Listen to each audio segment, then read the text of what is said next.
Hi and welcome to another video. This one is quite late at night and I really want to get this video done. I find it quite an interesting one. So this is Elm Road in Grays, Thurrock. So Elm Road is one of the older areas of Grays. It has a history of dock workers living there, being right on the banks of the Thames. Also the train track runs right along the bottom of the street. Now what we have here is a story that I haven't been able to validate or check into myself. I've not been able to speak to anyone who's connected to this story, but it's been passed to me by a resident. And I will say that my great name lived in Elm Road, and I remember going over there on sort of Christmas Eve and visiting them, and I never felt quite comfortable in the house because it's just quite an old house, and as you'll hear, the toilet was still outside in the garden, so you always had to go out there in a freezing cold box room and to use the loo, and it was horrible, and you never felt quite homely there. But going back to sort of 19th century when these were built, people loved them, and you know, they were solid buildings. They were solid buildings. You know, they're not like modern buildings where you can hear things through the walls and of neighbours and all that. So they're really a solid construction. So we actually go right way back to 1914, and this is during the First World War. And our first sort of eerie, I guess, tale comes from a lady whose husband had actually gone off to the war. He'd always been in the army. The war came along and he left her to go there. And one day she's doing her stuff in the evening in the house and she needs to use the toilet. She goes out into the back. As I say, the toilets are outside.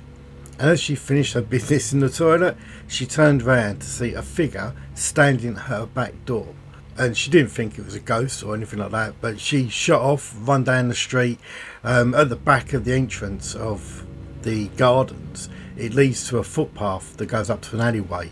She ran up the alleyway screaming, and she got the attention of her neighbours, and they did get the local police to come down, and they were looking for an intruder in the house, couldn't find anything. And these houses are connected, so the only way out would have been for him to come out the front door or along the back alleyway, where already neighbours were running up and down to see if they could find anything, and they never did. So a few days after that had happened, she was upstairs in her bedroom and she started hearing noises downstairs, and she walked down to see what it was and pick up something solid to see if she could see someone and smash them, and that was sort of like the bravery of people back then, to be truthful. I know stories in my family of my great name attacking the local butcher for the sausages that he gave her were full of sort of like sawdust and stuff, and they all ganged up and went after the butcher. So there was great mentality around there of sticking together. So this lady, she went downstairs looking for who it was, and the back door was wide open, and again she thinks that someone's coming into the house and trying to either steal stuff or to attack her. And again, nothing was found. The neighbours raided round and said no, we'll keep an eye out, and nothing else happened. The next day she was polishing the fireplace. When as she was polishing it, she looked down, and in the actual fireplace itself, she swears that she see a face, and it looked at her and blinked and went to mouth something, but she ran out. She weren't going to stay around, but she told her neighbours. Their neighbours are thinking maybe a bit crazy, but she swore that she see this face in the fireplace. Nothing else happened until 1918. Her husband has actually come back to survive the war, and they were starting a family. And by this time, the actual child was 1 year old, and they're sitting in the living room, and they're playing with the child, and the child starts staring at the fireplace, and starts pointing and trying to say, "Man, man," in the fireplace. And of course, the wife is now completely freaking out because she remembers what she thought she see, and she tells her husband, and her husband's thinking, no, he's just seen faces in the flames and things like that. But the child keeps going, man, man, manning. And over the next year, the child learns to talk better and keeps saying, man in fire, and pointing to the fireplace. This is really getting concerning now for the family, and they're thinking there may be something wrong with the child. The child develops quite normal, and a few years later the child is running around in the house. And what we've heard in other stories, and it's linked in quite well with other stories, where the child says they're playing with somebody in the house that isn't there. Now, the child is actually upstairs playing in the bedroom upstairs, and they can hear him running around, when all of a sudden they start hearing a second set of footsteps, as if there's two people up there. Now, the mum runs upstairs, the dad follows them, and they get there, and the child is dancing around the bedroom pretending to be with someone, or maybe being with someone, but there is only one set of footsteps they hear when they're actually in there. And they look at each other and think this is a bit strange, and they go back downstairs. They're sitting there, and when they're downstairs they can definitely hear two sets of footsteps going on. The child, which were a lighter set, and sounded like an adult footsteps dancing with the child. Now, they were getting rather concerned about this, and they actually spoke to their local vicar. They had been told that there may have been some history of witchcraft in that area, dating back a long time ago. I not looked into that, so I can't clarify if that's true or not. But we've got to take their word for it that these people were quite respectful, and they actually did hear these footprints. A few months later, they get up in the morning and go downstairs to find all the doors blocked, and on the other side it turns out that furniture being stacked up against the door. And again, this is quite a common story, and even in my family we've got stories where this sort of thing may have happened. But the husband that pushed through the door to knock all the furniture down to get into the living room area. Now, these were, as I say, solid type of buildings, and another thing that started to happen was at night time they could hear voices. And as I say, you can rule out neighbours' voices because the walls are really thick. And I remember being in my great nan's house, and you can't hear nothing on those sides. They are really thick walls. And again, so you ain't got to take their word for it that these voices were creeping them out. And what I was saying I was hearing was the voice of a man and a woman as if they were arguing. And at one point the husband did go out and stand in the garden and can't hear nothing from next door or anything like that, but inside the house they can hear an increasing volume of an argument, and then it just cut dead. As it cut dead, their fire in the living room roared. The flames got really big. Over the next few days, which may explain it a little bit, they come down in the morning to find that the whole living room area had been covered in soot from a bird that had got in there, and it was still battering itself against the window trying to get out, and the whole area was completely covered in soot.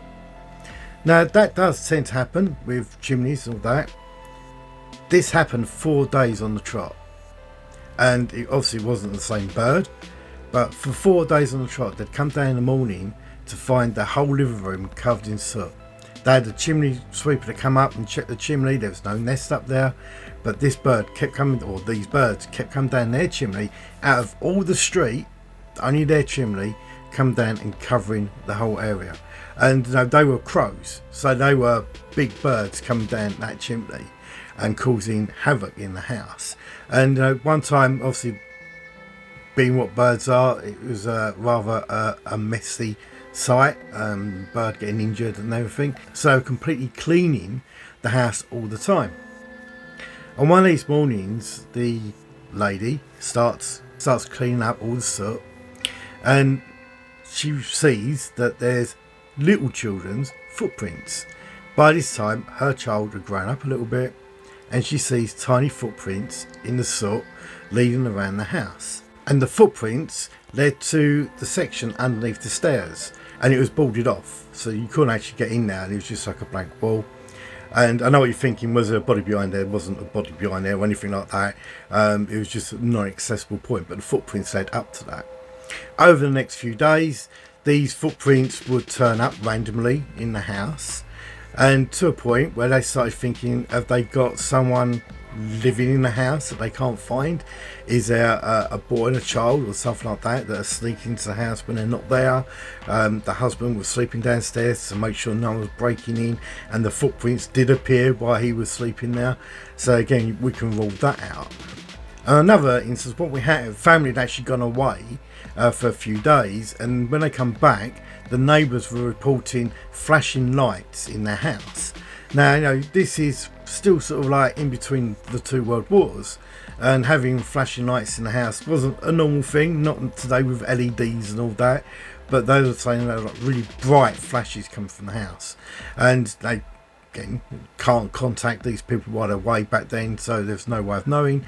They walk around the house, there's nothing unusual in the house. It comes to a point that one evening the family, now they had 2 children, were getting ready for bed. She felt uneasy, and she said that she was taking extra care of her children that night, and she just didn't feel quite calm.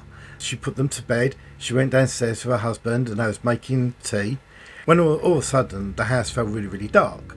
And it was a combination back then of some lights, gas lights and candles that they would have. They're still quite an old-fashioned time, really. They sort of lit the candles again. Every time they lit the candles would blow out, and all the doors were shut. We can only take the report of this case that they said they see a glowing shape in the fireplace. The fire was out. It was actually during the summer, so it wasn't being used, but this glow was coming out of the fireplace, and it was getting bigger and bigger and bigger. The husband is panicking. He's not too sure what he can see. She's completely freaking out. They grab the children and run out the house, swearing never to return. Obviously they did have to return. They can't just abandon the house like that, and not what you hear in other stories. They had to carry on living there. They always felt uncomfortable, and over the few years nothing else really tended to happen until just before World War II started. So in 1939 the couple were in the house, and news of the conflict in Germany was starting to come through, and people getting nervous, and that seemed to trigger the activity again in the house. Now, I know that some people link things to anxiety and stuff like that when it comes to the paranormal side of it. If stress builds in the house, it can tend to be a trigger for this sort of activity. What started happening is that they actually see figures in their garden, and the husband would go out there, people standing by the back gate, people standing by the windows. On one occasion, the lady of the house was actually cleaning her windows, where she see a face right up against the window, and there was no one actually out there, but the face had been right up against the window. Completely spooked her like it would do. Again, knowing that there hadn't been no one in that garden a few seconds before, and then to have a face just appear at the window completely scared the life out of her.